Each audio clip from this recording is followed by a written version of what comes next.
Hello friends, Mahanadi serial next episode ரிவ்யூவில் என்ன நடக்குதுன்னு பார்க்கலாம் வாங்க. இங்கே நம்ம விஜய் வெண்ணிலாவை கூட்டிகிட்டு வந்துடுறாங்க. இங்கே தாத்தாவும் பாட்டியும் ரொம்பவே ஷாக் ஆகுறாங்க. இவன் எதுக்காக வெண்ணிலாவை வீட்டுக்கு கூட்டிகிட்டு வந்திருக்கான்? இதனால் இங்கே வீட்டில் ஒவ்வொருத்தருக்கும் மனஸ்தாபம் வருது. முக்கியமாக காவேரி மனசு எவ்வளோ கஷ்டப்படும்.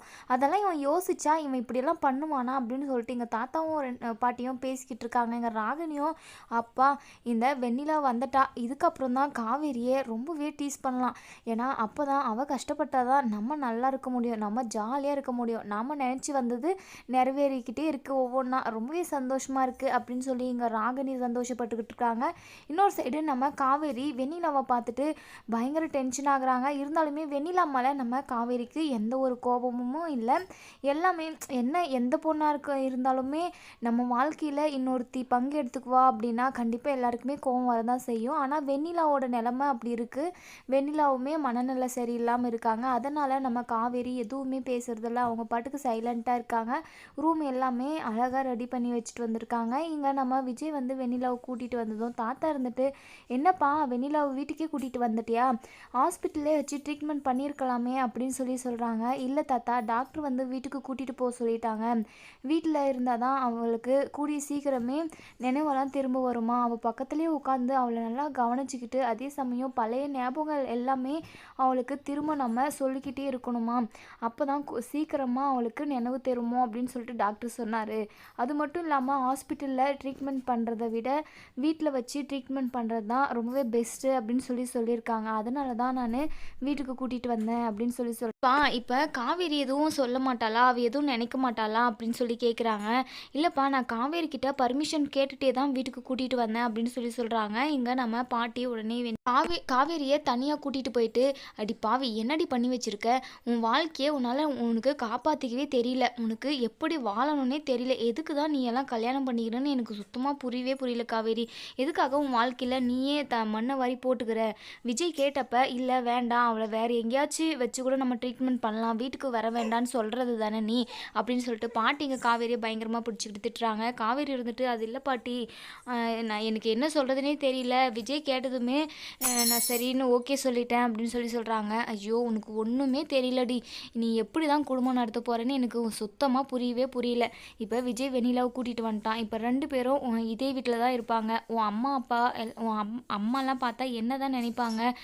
தப்பாக தானே நினைப்பாங்க. இதெல்லாம் நீ யோசிக்க மாட்டியா காவேரி? உன் வாழ்க்கைக்குமே இது பிரச்சனை தானே அப்படின்னு சொல்லி எங்கள் பாட்டி காவேரி திட்டிக்கிட்டு இருக்காங்க. காவேரி என்ன பேசுறதுன்னே தெரியாமல் சைலண்ட்டாக நின்றுக்கிட்டு இருக்காங்க. அதுக்கப்புறம் நம்ம வெண்ணிலாவை கூட்டிகிட்டு ரூமில் நம்ம விஜய் படுக்க வைக்கிறாங்க. வெண்ணிலா, நீ நல்லா ரெஸ்ட் எடு வெண்ணிலா, ஏதாச்சும் சாப்பிட்றியா அப்படின்னு சொல்லி கேட்குறாங்க. இங்கே நம்ம வெண்ணிலா சைலண்ட்டாகவே இருக்காங்க. அதனால் ஒரு டீ மட்டும் போட்டுட்டு நம்ம வெண்ணிலாவுக்கு ஊட்டி விடுறாங்க. இதெல்லாம் பார்த்துக்கிட்டு இருக்காங்க. நம்ம காவேரி ரொம்பவே டென்ஷனாக இருக்காங்க. நம்ம விஜய் மேலே தான், காவேரிக்கு நம்ம வெண்ணிலா மேலே எந்த ஒரு கோவமும் இல்லை. ஏன்னா நம்ம விஜய் வெண்ணிலாவும் பார்த்துக்கிட்டோம். அதே சமயம் காவேரி எங்கே இருக்காங்க, என்ன பண்ணுறாங்க, ஏது பண்ணுறாங்கன்னு சொல்லிட்டு கண்டுக்கிறதில்ல அப்படின்னு சொல்லிட்டு தான் நம்ம காவேரிக்கு விஜய் மேலே கோவமே தவிர வேறு எதுவுமே கிடையாது. ஆனால் இந்த ராகினி தான் நம்ம காவேரியை அடிக்கடிக்கு வெறுப்பேற்றி விட்டுட்டு இருக்காங்க. நம்ம விஜய் காவேரி கிட்ட, ரொம்ப தேங்க்ஸ் காவேரி, வெண்ணிலா வருவான்னு தெரிஞ்சு பெட்டெல்லாம் அழகாக க்ளீன் பண்ணி வச்சுருக்க, பெட்டெல்லாம் பெட்ஷீட்டெல்லாம் அழகாக அடுக்கி போட்டு வச்சுருக்க, ரொம்ப நன்றி அப்படின்ற மாதிரி சொல்கிறாங்க. இங்கே காவேரி எதுவுமே பேசாமல் சைலண்ட்டாகவே இருக்காங்க.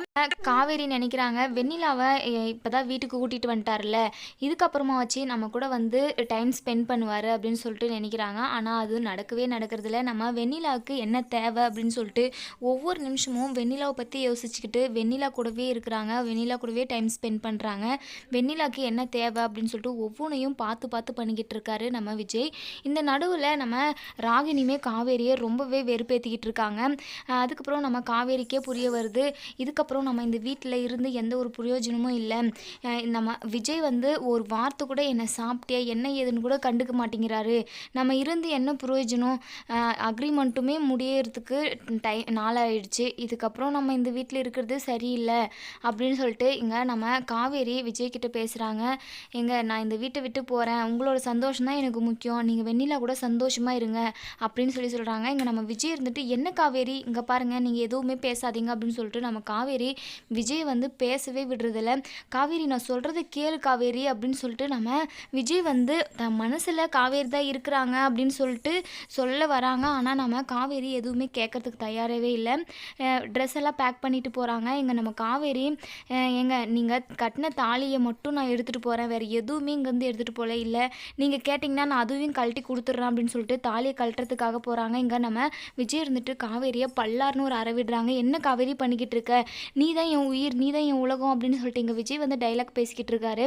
இங்கே காவேரி போய் சொல்கிறாங்க, ஏங்க இப்போ மட்டும் நீங்கள் என் உயிர் உலகம் அப்படின்னு சொல்லிட்டு சொல்கிறீங்க, ஆனால் நீங்கள் நடந்துக்கிறது இல்லை, எப்போவுமே வெண்ணிலா கூடவே தானே இருக்கீங்க, நீங்கள் வெண்ணிலா கூட இருக்கிறீங்க அப்படின்னு சொல்லிட்டு நான் பொறாமையில் ஒன்றும், அதாவது அவளை பார்த்துக்கோங்க நான் வேண்டான்னு சொல்ல, உங்களோட மனைவி நான் ஒருத்தி இருக்கேன்னு சொல்லிட்டு நீங்கள் கண்டுக்கிறீங்களா, எனக்கு எவ்வளோ மனசு கஷ்டமாக இருக்கும், நானும் வெளியே சொல்லக்கூடாதுன்னு சொல்லிட்டு உள்ளுக்குள்ளே வச்சு நான் எவ்வளோ கஷ்டப்பட்டுட்டு இருக்கேன்னு எனக்கு மட்டும்தாங்க தெரியும் அப்படின்னு சொல்லிட்டு இங்கே நம்ம காவேரி ட்ரெஸ் எல்லாம் பேக் பண்ணிவிட்டு எடுத்துகிட்டு வீட்டை விட்டு போகிறாங்க. எங்கள் தாத்தாவும் எவ்வளவோ கெஞ்சி பார்க்குறாங்க, வேண்டாமா காவேரி, அப்போவே சொன்னேன், நீ தானே இந்த முடிவை எடுத்து இப்போ இந்த நிலைமைக்கு வந்து நிற்கிது, வெண்ணிலாவை நீ எதுக்காக கூட்டிகிட்டு வந்தா அப்படின்னு சொல்லிட்டு இங்கே பேசிக்கிட்டு இருக்காங்க. நம்ம காவேரி வீட்டை விட்டு வெளியே போகக்கூடாது, அதே சமயம் நம்ம காவேரியும் விஜயும் ஒன்று சேர்ந்து வாழணும் அப்படின்னு நினைக்கிறவங்க இந்த வீடியோவுக்கு லைக் பண்ணி தெரிவிங்க.